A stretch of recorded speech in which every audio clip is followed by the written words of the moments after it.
Everyone, आप सभी का हमारे चैनल आयुर्पथगामिनी बाय जीसीएम में हार्दिक स्वागत है। आज की वीडियो में हम मलेरिया फीवर के बारे में ही पढ़ेंगे। इससे पहले वाली वीडियो जो पार्ट 1 थी उसमें हमने मलेरिया जो फीवर है उसके पॉजिटिव एजेंट, प्लाज्मोडियम की life cycle, sign and symptoms and diagnosis के बारे में पढ़ा था। आज की इस वीडियो में हम पढ़ेंगे मलेरिया फीवर की ट्रीटमेंट के बारे में।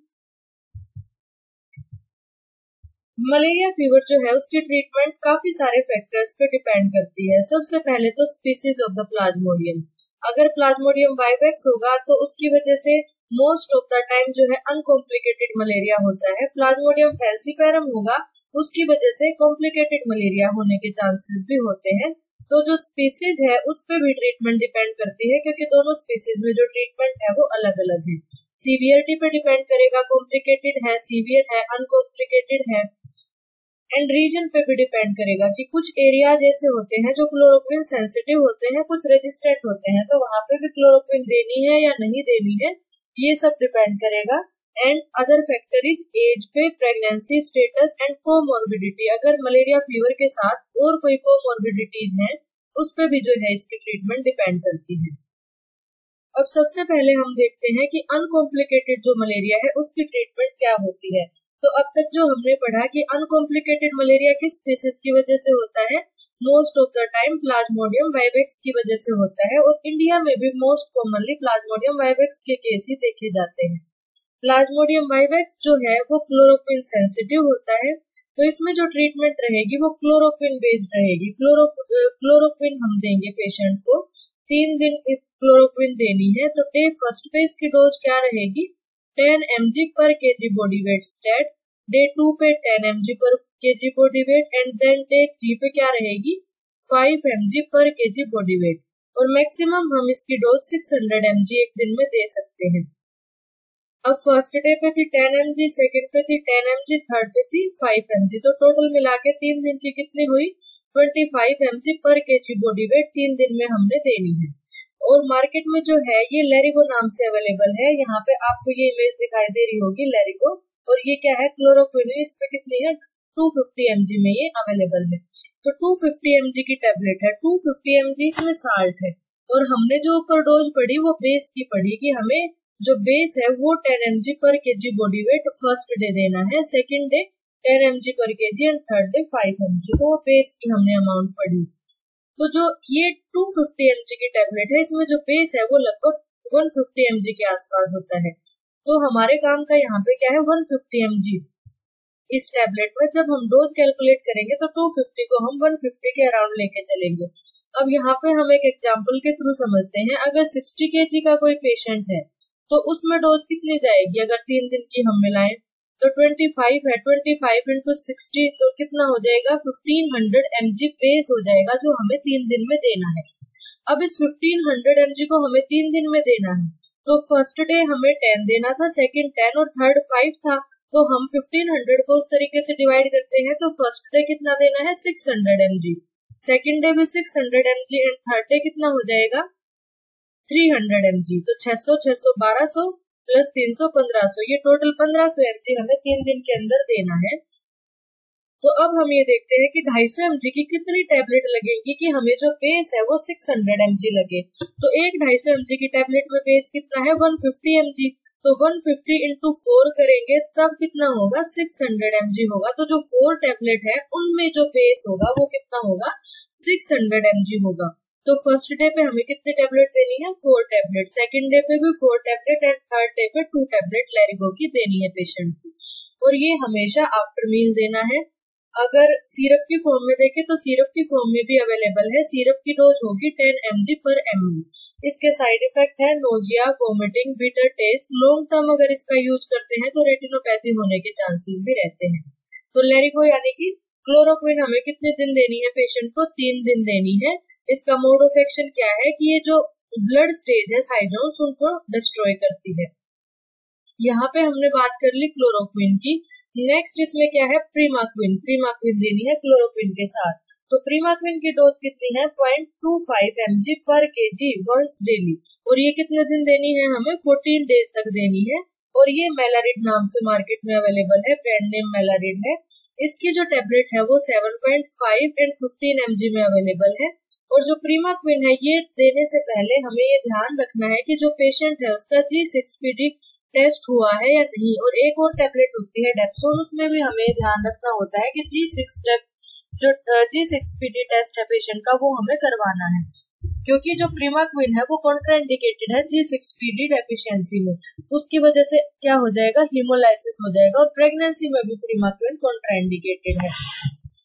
G6PD क्या है, ग्लूकोज 6 फॉस्फेट डिहाइड्रोजिनेज डेफिशिएंसी एक जेनेटिक एंजाइम डिसऑर्डर होता है जो क्या करता है, रेड ब्लड सेल्स है उनका ब्रेकडाउन कराता है, यानी कि हीमोलाइसिस कराता है in response to certain triggers.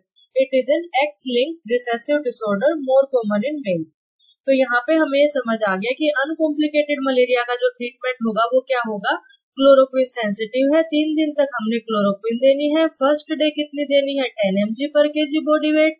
Second day कितनी देनी है, 10 mg पर kg body weight. And third day 5 mg पर kg बॉडी वेट।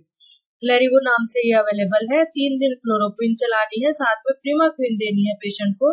कितने दिन तक, 14 डेज तक।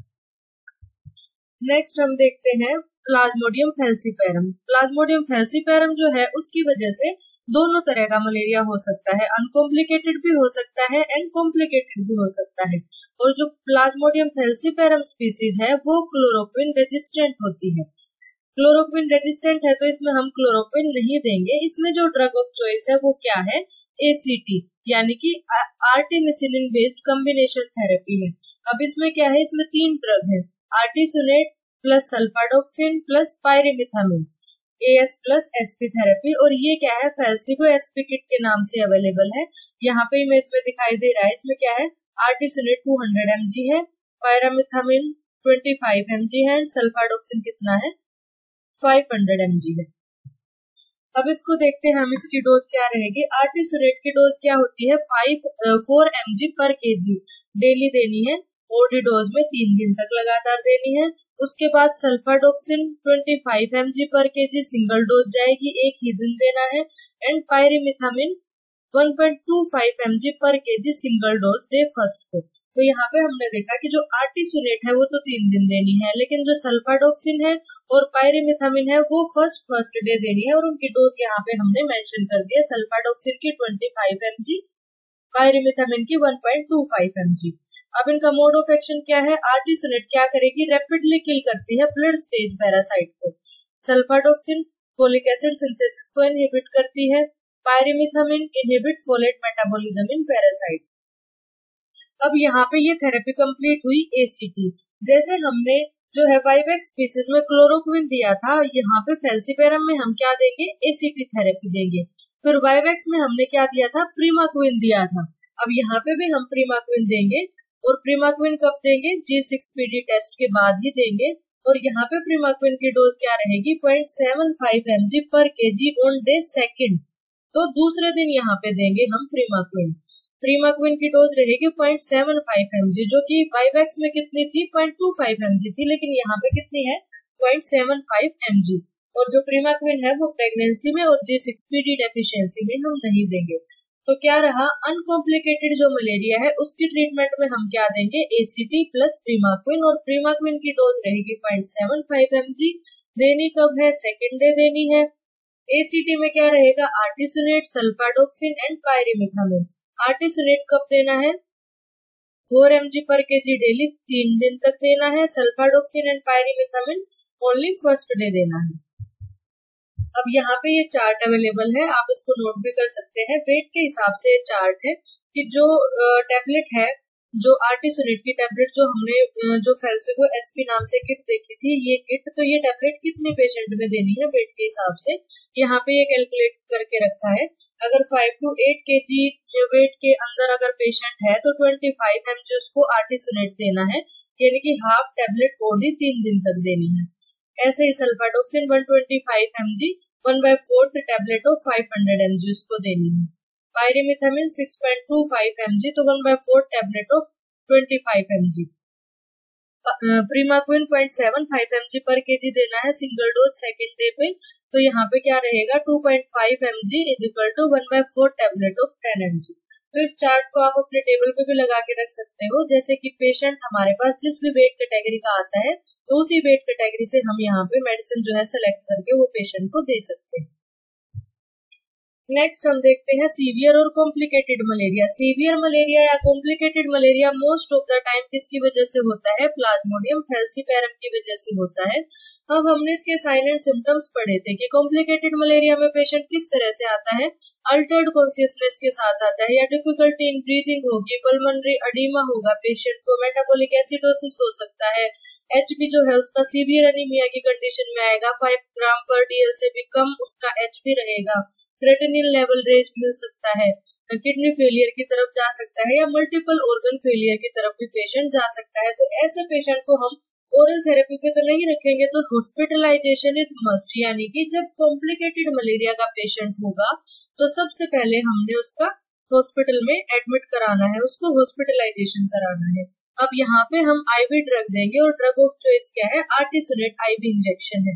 यहाँ पे ये डायग्राम आपको दिखाई दे रहा होगा, आर्टिसोनेट ये इंजेक्शन है। ये जो इंजेक्शन है ये पाउडर फॉर्म में आता है और इसमें जो वायल है, ये बीच में जो आपको वायल दिखाई दे रही है, इसमें जो है वायल पे 60 mg जो है वो पाउडर है और ये 2 एम्प्यूल्स के साथ आता है, एक ये एम्प्यूल और एक ये एम्प्यूल। तो यहाँ पे क्या करेंगे, जो फर्स्ट एम्प्यूल है उसमें क्या होता है 1 ml 5% सोडियम बाइकार्बोनेट होता है जो कि रिकंस्टिट्यूएंट होता है, एंड सेकेंड एम्प्यूल में 5 ml 5% डेक्सट्रोज या फिर नॉर्मल सेलाइन होता है जो कि डाइल्यूशन सोलवेंट होता है। अब इसको यूज कैसे करना है इंजेक्शन को? ये तो पाउडर फॉर्म में है, तो सबसे पहले हम क्या करेंगे, ये जो पाउडर फॉर्म वाली वायल है उसको बाहर निकालेंगे। सेकेंडली जो इसका ये फर्स्ट एम्प्यूल है जिसमें 1 ml 5% सोडियम बाइकार्बोनेट है जो कि रिकंस्टिट्यूएंट है, इस वायल को तोड़ के इसमें से हम वो निकालेंगे सिरिंज से और वो इसमें इंजेक्ट कर देंगे पाउडर वाली वायल में। नेक्स्ट हम क्या करेंगे, जो सेकेंड एम्प्यूल है 5 ml 5% डेक्सट्रोज और NS, इसको क्या करेंगे हम वायल में डालेंगे और इसको सब सारे को मिक्स कर लेंगे, तो ये एक रिकंस्टिट्यूएंट हमारा तैयार हो जाएगा। जब हम इसको ऐसे इंजेक्शन को तैयार कर लेते हैं तो इसका यूज हमने करना है विद इन 1 आवर। अगर 1 घंटे के अंदर हम इसका यूज नहीं कर पाते हैं, 1 घंटे के बाद हमें इसको यूज नहीं करना है, उसको डिस्कार्ड कर देना है। अगर 1 घंटे तक हम नहीं यूज कर पाए और उसके बाद हमने पेशेंट को इंजेक्शन देना है, तब हमने फ्रेश इंजेक्शन फिर से रिकंस्टिट्यूट करना है और उसको यूज करना है। आफ्टर आईवी आर्टिसोनेट, जब पेशेंट को आईवी दे देंगे और पेशेंट जो है वो कुछ ठीक होने लगेगा और वो ओरल थेरेपी टॉलरेट कर सकता है, तब हम पेशेंट को किस पे शिफ्ट करेंगे? ओरल थेरेपी पे करेंगे। अब इंजेक्शन की डोज क्या है, यहाँ पे हमने जो रिकंस्टिट्यूएंट बना लिया था उस रिकंस्टिट्यूएंट को फिर जितनी भी डोज हमें चाहिए उतनी डोज हम पेशेंट को उसमें से निकाल के पेशेंट को दे देंगे। तो कितनी डोज है? 2.4 mg पर kg at 0, 12 and 24 hours, then daily for 7 days. Up to 7 days हम पेशेंट को ये दे सकते हैं। सबसे पहले हमने क्या करना है, रिकंस्टिट्यूएंट तैयार करना है। जो 60 mg की वायल होगी उसमें पहले first ampoule then second ampoule, उसको रिकंस्टिट्यूट करके फिर उसमें से जितनी डोज हमें नीडेड होगी उतनी डोज निकाल के हमने पेशेंट को देनी है। आर्टिसोनेट की डोज क्या है? 2.4 mg पर kg, 0 डे, 12 डे, 0, 12 और 24 आवर पे, और इसको फिर डेली 7 डेज तक देना है पेशेंट को। मिनिमम ड्यूरेशन इसकी 24 आवर है और कब तक देना है? जब तक पेशेंट जो है ओरल टॉलरेट करने लग जाए। अगर 7 दिन से पहले ही पेशेंट नॉर्मल हो जाता है और ओरल पे शिफ्ट कर सकते हैं उसको, तो ओरल एसीटी पे उसको शिफ्ट कर देना है। मोड ऑफ एक्शन इसका क्या है? रैपिड पैरासाइट क्लियरेंस है और ये सीवियर केसेस में सेफ होता है। देन हमने यहाँ पे पढ़ लिया कि जब आईवी हम आर्टिसोनेट चलाएंगे और पेशेंट जो है वो खा सकता है, खाना खा सकता है, उसके वाइटल्स नॉर्मल है या फिर वो ओरल मेडिकेशंस ले सकता है, तो हम ओरल थेरेपी पे पेशेंट को शिफ्ट कर देंगे। और ओरल थेरेपी कौन सी थेरेपी? एसीटी। और इसमें एक और है एसीटी जो हमने पढ़ा AS प्लस SP, या हम इसमें एक AL थेरेपी और होती है, वो क्या होती है? आर्टिमिथर प्लस लुमिफेंटेरिन होती है, जो कि ये रेजिम जो है most of the time north eastern states जो है वहां पे ये यूज होता है। अब सीवियर मलेरिया का केस था तो सपोर्टिव केयर में हम क्या देंगे पेशेंट को? एसोसिएटेड सिम्टम्स भी हो सकते हैं तो आईवी फ्लूइड पे रखेंगे पेशेंट को, एंटीपायरेटिक्स देंगे, ब्लड ट्रांसफ्यूजन अगर जरूरत हुई, अगर सीवियर एनीमिया का केस है, पेशेंट का जो ब्लड है HB लेवल है वो बहुत डाउन चला गया है, तो ब्लड ट्रांसफ्यूजन कराएंगे। अगर इलेक्ट्रोलाइट इम्बैलेंस है तो इलेक्ट्रोलाइट बैलेंस कराएंगे। आर्टीसोनेट जो इंजेक्शन है वो IM नहीं दिया जाता, मोस्टली IV ही आर्टीसोनेट दिया जाता है अनटिल एंड अनलेस जो IV है अगर SS पॉसिबल नहीं है तो हम IM इंजेक्शन देंगे, क्योंकि जो IM इंजेक्शन है वो लेस इफेक्टिव होता है। अब AL थेरेपी जो हमने अभी पढ़ी तो वो क्या है, आर्टिमिथर प्लस ल्यूमिफेंटरिन थेरेपी है। आर्टिमिथर 20 mg प्लस ल्यूमिफेंटरिन 120 mg जो है वो होती है। और ये मोस्ट कहाँ पे यूज हमने पढ़ा था कि कहाँ यूज होता है ये रेजिम, नॉर्थ ईस्टर्न स्टेट्स में यूज होता है। तो यहाँ पे इसकी चार्टिंग दी गई है, दो डोज इसकी देनी है, डे 1 पे भी, डे 2 पे भी और डे 3 पे भी। ये वेट के अकॉर्डिंग हमने यहाँ पे मेंशन किया है। डे 1 पे जो पहली डोज होगी वो 0 आवर पे, देन 8 आवर पे एक टैबलेट देनी है हमने इसकी, और 2 डोज पूरे दिन में देनी है कि एक टैबलेट 0 आवर पे और एक टैबलेट 8 आवर पे। ऐसे ही डे 2 में 24 आवर पे, 36 आवर पे, ऐसे डे 3 में 48 आवर और 60 आवर पे। तो टोटल यहाँ पे हम इतने इसके टैबलेट्स जो है वो देंगे। ये रेजिम मोस्ट कॉमनली यूज नहीं होता है यहाँ पे। अब मलेरिया इन स्पेशल पॉपुलेशन, अगर प्रेग्नेंट वुमेन है तो फर्स्ट ट्राइमेस्टर में क्विनिन प्लस क्लिंडामाइसिन का यूज किया जाता है। सेकेंड एंड थर्ड ट्राइमेस्टर में है पेशेंट और उसको मलेरिया हुआ है तो ACT थेरेपी का यूज किया जाता है। चिल्ड्रन में हमने पढ़ लिया कि जो सेम मेडिकेशन चलेगी लेकिन जो डोज है वो उनके वेट के हिसाब से एडजस्ट कर दी जाएगी। G6PD डेफिशिएंसी है पेशेंट को तो प्रीमाक्विन हम नहीं देंगे। क्यों नहीं देंगे? क्योंकि ये हीमोलाइसिस करा सकती है। अब हम बात करते हैं मलेरिया की वैक्सीनेशन के बारे में। Malaria vaccination is a major advancement in the global fight against malaria, particularly for children in endemic region. As of now, 2 main malaria vaccines are recognized. 2 main malaria vaccines हैं, RTS&S, AS01 Mosquirix, second है R21 Matrix M। ये 2 vaccine है। WHO ने कब approve करी? जो first वाली है वो 2021 में एंड सेकंड वाली 2023 में। और दोनों ही वैक्सीन जो है वो प्लाज्मोडियम फैल्सिपेरम के लिए इफेक्टिव है। एज ग्रुप यहाँ पे दोनों का मेंशन है। इसका एज ग्रुप है 5 to 18 मंथ चिल्ड्रन एंड इसका है 5 to 36 मंथ चिल्ड्रन। दोनों की 4 डोज देनी है। इसकी डोज देनी है 0, 1, 2 एंड 18 मंथ पे, और R21 मैट्रिक्स M की डोज देनी है 0, 1, 2 एंड 12 मंथ पे। एफिकेसी यहाँ पे इसकी मेंशन है, ये अप टू 75% इसकी एफिकेसी है। यहाँ पे इनके एडजुवेंट दिए गए हैं। एडजुवेंट क्या होते हैं? ऐसे सब्सटेंस जो उसके इम्यून रिस्पॉन्स को और इनहेंस करते हैं। यहाँ पे अवेलेबिलिटी है इनकी। और मेन बेनिफिट क्या है कि जो मलेरिया है यंग किड्स में उसके लिए ये उसको प्रिवेंट करते हैं, और जो है जो मलेरिया का जो प्रोडक्शन है उसको कम करते हैं। इंडिया में जो वैक्सीनेशन है मलेरिया की अभी नहीं इतनी शुरू हुई है। WHO से अप्रूवल मिल गया है लेकिन इंडिया में शुरू नहीं हुई है, क्योंकि इंडिया में हमने पढ़ा कि मोस्टली जो केसेस होते हैं वो वाइवेक्स के ही होते हैं, फैल्सिपेरम के कम केसेस होते हैं। इसीलिए वैक्सीनेशन का इतना ज्यादा यूज नहीं है। और जो इंडिया में करंट फोकस है वो क्या है? वेक्टर कंट्रोल पे है। नेट्स का use, spray, insecticide spray, mosquito control, ये सब जो है इंडिया का मेन फोकस है कि जो मलेरिया की प्रिवेंशन जो पब्लिक हेल्थ प्रोग्राम चलाए जाते हैं उसमें मेन फोकस यही रहता है। अर्ली डायग्नोसिस और जो है स्पीसीज के अकॉर्डिंग ट्रीटमेंट पेशेंट को दी जाएगी। Prevention of malaria fever, vector control, bed nets का यूज करने को बोलेंगे, जो जिसकी वजह से क्या होगा, जो सोते टाइम जो मॉस्किटो बाइट है उससे प्रिवेंशन हो सकती है, क्योंकि ये जो है एनाफ्लिस मॉस्किटो ये नॉकटर्नल स्पीसीज है तो रात को बाइट करती है। इंडोर स्प्रे करा सकते हैं हम, जिसकी वजह से मॉस्किटो जो है उनको किल किया जा सके। पर्सनल प्रोटेक्शन के लिए फुल क्लोथ्स पहन सकते हैं, फुल स्लीव क्लोथ्स पहन सकते हैं। मॉस्किटो रिपेलेंट्स का यूज कर सकते हैं, स्क्रीन विंडोज और डोर्स का यूज कर सकते हैं। एनवायरमेंटल मेजर्स, स्टैग्नेंट वाटर को रिमूव करना चाहिए, जो वाटर स्टोरेज के जो कंटेनर हैं उनको कवर करके रखना चाहिए, और जो ड्रेनेज सिस्टम है, सीवेज सिस्टम है वो वेल मेंटेन होना चाहिए। कीमोप्रोफाइलेक्सिस का यूज कर सकते हैं, अगर कोई है ऐसा हेल्दी पर्सन जिसको मलेरिया जो एंडेमिक एरिया में ट्रेवल करना है तो वो कीमोप्रोफाइलेक्सिस का यूज कर सकता है। वैक्सीनेशन है इंडिया में अभी यूज नहीं हुई है, पब्लिक हेल्थ प्रोग्राम्स में इंक्लूड नहीं करी गई है। Health education, raise awareness in communities, promote early diagnosis and treatment, encourage regular use of nets and repellents. World malaria day April 25।